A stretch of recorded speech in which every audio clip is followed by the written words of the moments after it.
Now, following the violence in Kenosha that cost the lives of two BLM protesters and the death of a Trump supporter in Portland after BLM and right wing counter protesters clashed, leading to, of course, to his death, the Wall Street Journal editorial board has printed a scathing criticism of President Trump. So now that's fairly interesting because the Wall Street Journal isn't exactly the liberal bastion, but I'm going to explain, of course, what they're doing when it comes to this. Now, first, obviously, much of the Wall Street Journal editorial board did blame the mayor of Portland for letting letting violence in the city get out of control, because Democrat mayors, right? So it's the Wall Street Journal. What do you expect? They have to do the both sides thing. It's their fault, both sides' fault. Nobody, the truth's really in the middle, right? But in part of the doing the both sides thing, they again go after Donald Trump by saying that Trump needed to stop egging on armed protesters and bringing them and basically encouraging them to go out and protest against BLM. So now they wrote, Mr. Trump would help Portland in his own political cause if he called for calm on all sides. This includes his supporters who rolled into Portland for a counter protest on Saturday, again, which led to, of course, to the clashes. The editorial board added that Mr. Trump should tell his supporters to stay away from Portland, Kenosha, and other cities where rioters reign. Again, Wall Street Journal. So here's the thing, right? Look, if we're going to keep having armed right wing groups going to these cities, going to BLM protests, you're going to have violence. I mean, it's a foregone conclusion at this point, right? That's not an accident, though. This is why they go. This is why they go.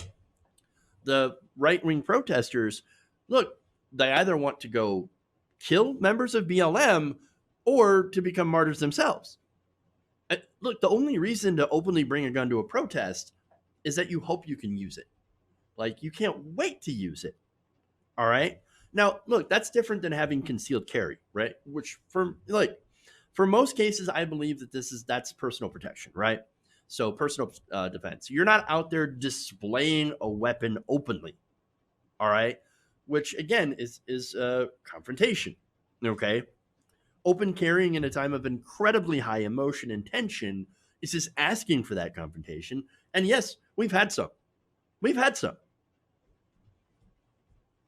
what's happened. All right. So now, again, Kenosha, right?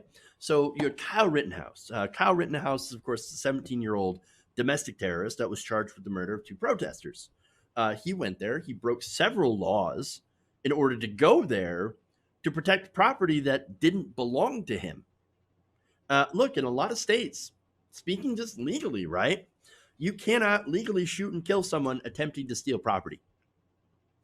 Now, if your life is in danger during the attempt of that theft, then you're able to use deadly force to reasonably defend yourself. That's according to the law, right? So, for example, if somebody breaks in your house, steals your TV, right? And then runs away when you confront them. Well, you're not allowed to shoot them in the back. You can't do that, according to the law, right? So now, if they pull a knife or a gun on you, like say they put the TV down and they threaten you with a knife or a gun, then you are legally able to stand your ground in certain states. And so, you're allowed to do that. So now we find out over the weekend that one of Rittenhouse's victims was shot in the back 3 times. So was he running away? Well, you can't just get shot in the back if you're running towards someone. And so you can reasonably deduce that first victim was the first victim, shot in the back 3 times, that the person with the skateboard that, conservatives are saying, oh, he's the aggressor. The mob was running after him and he had to defend himself against the skateboard guy. You can say that skateboard guy was actually trying to disarm an active shooter in the area and was killed in that in basically that attempt, right? And so you can look at the whole idea of him, quote unquote, defending himself that conservatives are pushing kind of an absurd notion. Again, in many states, you are not allowed to employ deadly force against rioters and looters. Or in the case of a lot of these protests, just protesters in general. It's not a stand your ground case, right? It's a case where Rittenhouse and a group of white supremacists, they decided to cross state lines in order to go, I think, hunting for rioters and looters and BLM and again, this is after being egged on by Donald Trump and egged on by right-wing media. For example, Tucker Carlson has been running segments on his show for the last few months, basically saying that the rioters and looters, they're coming for you. They're coming to your house. They're going to break into you. They're going to kill you all if you don't take a stand, if you don't fight against them. Well, I mean, what, like, if you're an idiot and you're easily scared, what are you going to think? I got to go. I got to go on the offensive. I got to stop BLM from coming for my family, right? And so he's not the only one, by the way, Tucker Carlson. Right-wing media has been pushing this for a long time. And so, I mean, now there's more, okay? So now what's interesting is that Hate Watch also released recently released an article of a person who actually marched and went to the protest with Rittenhouse, right? So now this person was there. I'm not going to identify them by their name, but this person was deeply immersed in Nazi propaganda. The person was tied to a Twitter account who linked to a website that featured video of, basically a bunch of Hitler speeches titled "Truth Will Triumph," Adolf Hitler. That video was shared by white nationalist Richard Spencer and other right-wing figures had been notified of the video as well. So, look, it's ironic too. That same person, again, marched with Rittenhouse, was part of the group that went there, right? Was a supporter of the Boogaloo movement. Now, I've reported on the Boogaloos before, right? They've ironically killed police officers. So much for law and order. No, these people were looking for a confrontation. That's all they were doing. They weren't here to protect property. They weren't there to protect anything. They were there to kill. And that's what it was all about. And so these are the type of people that march with Rittenhouse.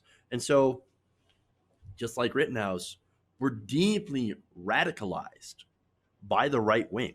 So it's pretty ridiculous to see people do the both sides thing, right? So now one side, of course, has the goal of preventing the deaths of unarmed black people by police.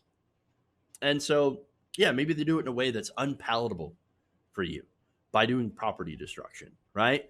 And I'm not saying that that's a good thing. I'm just saying that's exactly what's happening, okay?